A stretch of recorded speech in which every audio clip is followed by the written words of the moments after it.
دین اسلام کے کیلنڈر میں شوال کو شوال مکرم کے نام سے یاد کیا جاتا ہے، اور یہ مہینہ ہجری قمری کیلنڈر کا 10واں مہینہ ہے۔ اس مہینے کا پہلا دن عید الفطر ہے، جو کہ ماہ رمضان کے فوراً بعد منائی جاتی ہے۔ شوال کا لغوی معنی کسی جگہ جانے کے ارادے سے آسمان باندھنا ہے۔ اہل عرب کے ہاں سال کے یہ ایام شکار اور سیر و تفریح کے لیے مخصوص تھے، اسی لیے ان ایام کو شوال کے ایام سے یاد کیا جاتا ہے۔ دین اسلام میں ماہ شوال کی بہت اہمیت ہے۔ حضور پاک صلی اللہ علیہ وآلہ وسلم شوال کے نام کے حوالے سے فرماتے ہیں کہ اس مہینے میں مومنین کے گناہ اور برے اعمال برطرف کر دیے جاتے ہیں۔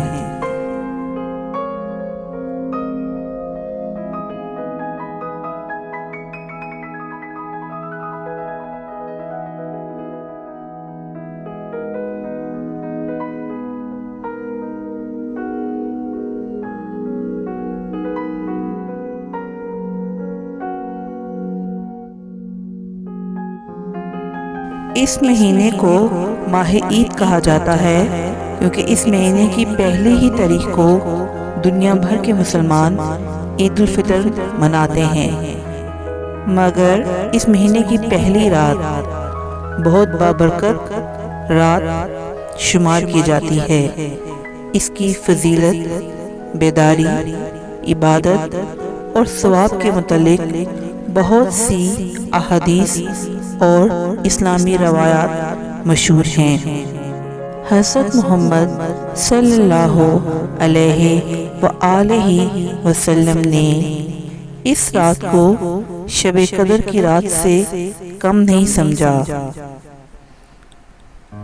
اس رات کے حوالے سے بہت سے اعمال بھی روایات میں تعلیم کیے گئے ہیں، جیسے کہ غروب آفتاب کے بعد غسل کرنا، شب بیداری کرنا یعنی نماز، دعا، استغفار کرنا، اور خدا سے اپنی جائز اور شرعی حاجات طلب کرتے ہوئے مسجد میں رات جاگ کر عبادت کرنا، نماز مغرب، عشاء، فجر اور نماز عید کے بعد چند مخصوص تکبیریں پڑھنا، حضرت امام حسین علیہ السلام کی زیارت پڑھنا، اور اس کے علاوہ بہت سے نوافل کا پڑھنا بھی تعلیم فرمایا گیا ہے۔ یکم شوال کا دن عید الفطر کا دن ہے، اور اس کے بھی بہت سے اہم اعمال روایات میں تعلیم فرمائے گئے ہیں، جن میں نماز فجر اور نماز عید کے بعد مخصوص تکبیرات کا پڑھنا شامل ہے۔ اس کے ساتھ ساتھ نماز عید سے قبل گھر کے ہر چھوٹے بڑے فرد کی طرف سے زکوٰۃ فطرہ ادا کرنا شامل ہے۔ زکوٰۃ فطرہ ادا کرنا ایک لازمی اہمیت کا حامل امر ہے۔ نماز سے پہلے زکوٰۃ کی کتنی اہمیت ہے، اس کا ذکر اللہ تعالیٰ نے اپنے پاک کلام میں ذکر کیا ہے۔ سورۃ اعلیٰ کی 14ویں اور 15ویں آیت کے مطابق نماز پڑھنے سے پہلے زکوٰۃ کا حکم دیا گیا ہے، لیکن ان آیات کی تفسیر میں اسلامی مسالک کے درمیان اختلاف پایا جاتا ہے۔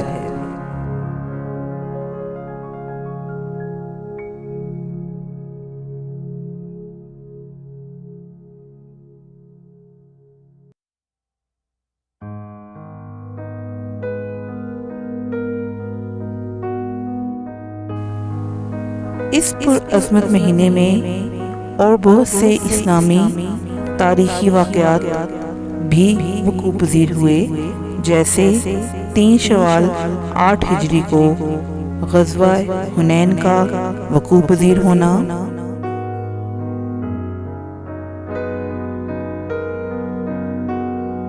7 شوال 3 ہجری کو غزوہ احد کا وقوع پذیر ہونا، اور اسی غزوے میں شہادت حمزہ ابن عبد المطلب کا واقعہ ہونا۔ اس کے علاوہ 8 شوال کو یوم اندہام بقیع، جس میں آل سعود نے بقیع میں موجود 4 مشہور شیعہ ائمہ کے مزارات کو شہید کر دیا تھا، وہ اہم واقعہ بھی اسی مہینے 8 شوال کو وقوع پذیر ہوا۔ اہل تشیع کے چھٹے امام، جن کی نسبت سے اہل تشیع کو فقہ جعفریہ کہا جاتا ہے، حضرت امام جعفر صادق علیہ السلام کی شہادت کا دن بھی اسی مہینے میں ہے۔ یہ دن 25 شوال 148 ہجری ہے۔ مزید برآں جدید حالیہ اسلامی تاریخ کا ایک اہم ثبوت انقلاب ایرانی کے بانی آیت اللہ خمینی کی وفات کا دن بھی 28 شوال ہی ہے۔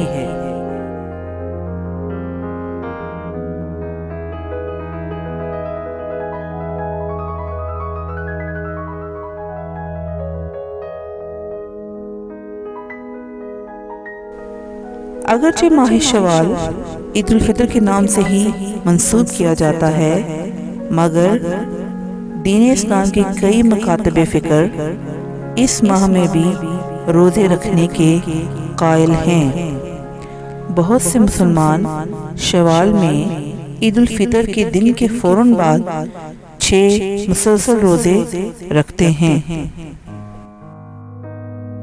رمضان کے روزوں کے ساتھ ان 6 روزوں کا تسلسل سے رکھنا بہت سے مکاتب اسلامی کے نزدیک احادیث پیغمبر سے ثابت ہے۔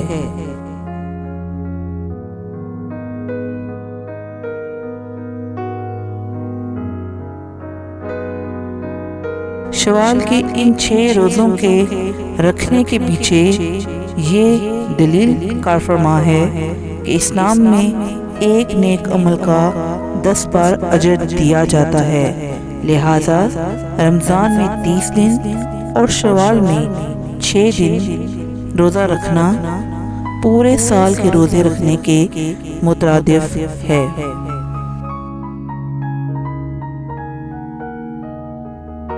دین اسلام کے سنی مسلک میں شافعی علماء کے ہاں ان 6 روزوں کا مسلسل رکھنا تعلیم کیا گیا ہے۔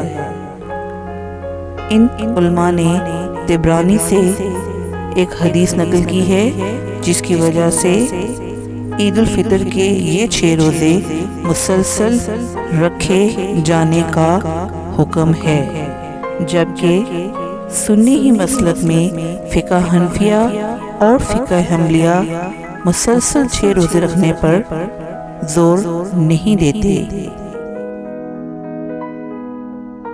اہل تشیع مسلک کے ہاں آیت اللہ سستانی نے بھی 4 شوال سے 9 شوال تک کے مسلسل روزے رکھنے کی تجویز دی ہے۔